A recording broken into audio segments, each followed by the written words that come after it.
our previous form of integration, we would have had, would be finding the area underneath the curve of a function, say f of x, between that and the x-axis between 2 points A and B.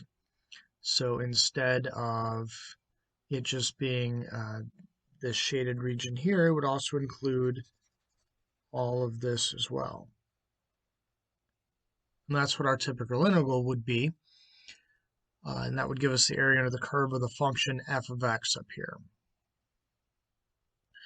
Now, if we want just the area between two separate functions, all right, so let's take a look at this theorem. We're going to let f of x and g of x be continuous functions such that our function f of x is greater than or equal to our function g of x over the interval a to b.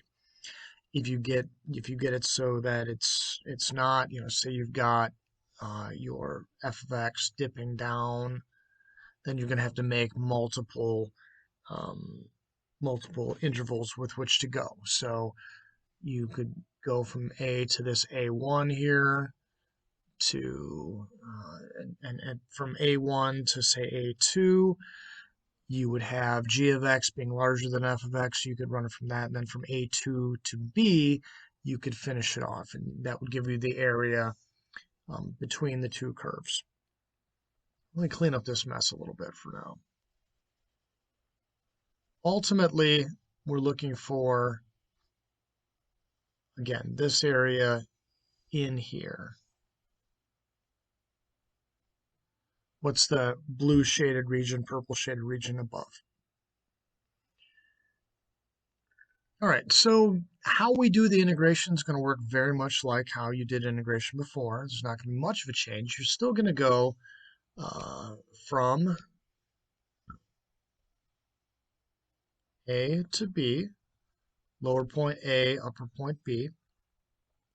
However, you're going to integrate the function f of x minus the function g of x. So you can break it into two separate ones, or you can combine them into one function if you want, whatever's easier.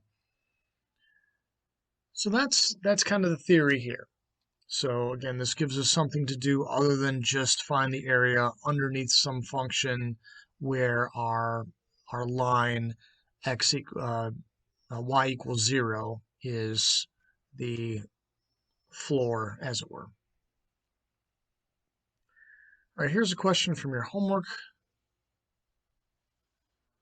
They want us to determine the area of the region between the two curves in the given frame by integrating over the x-axis. So they've been nice enough to draw us the two functions. So one function is this y equals 1, and that's this line here, the blue line there. And the other function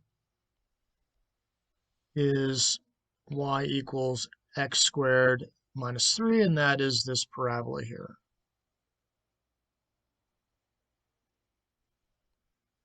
Okay.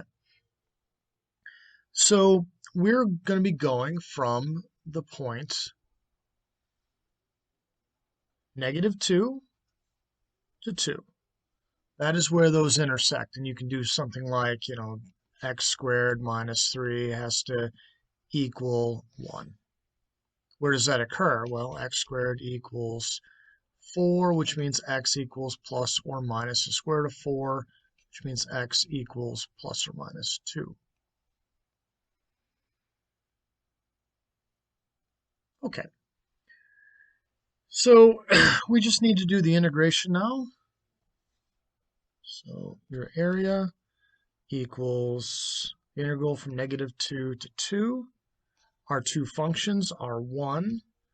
And again, we're subtracting there. F of x is going to be 1. That's our upper function. And our lower function is g of x. And that is going to be x squared minus 3. And that's with respect to x, so d of x. We can combine this easily into one. We can split it up if we want, but it's just as easy to keep it together. So if we distribute the -1, we would have 1 minus -3, which is positive, so that'll be 4, and minus x squared. So we're given two different power functions here. We're going to use the power rule, I guess, to do each one of these. So the antiderivative of 4 is just 4x. The antiderivative of negative x squared is going to be negative x cubed over 3. All of that's going to be evaluated from -2, which is our A, to 2, which is our B. I'll use the fundamental theorem of calculus here to solve this. So 4 times 2 minus 2 cubed over 3 minus the function evaluated, or the antiderivative evaluated at -2, which is 4 times -2 minus -2 quantity cubed over 3. That'll be a negative number, although there's a negative in front of that. That gives us 8 minus 8/3 minus a -8.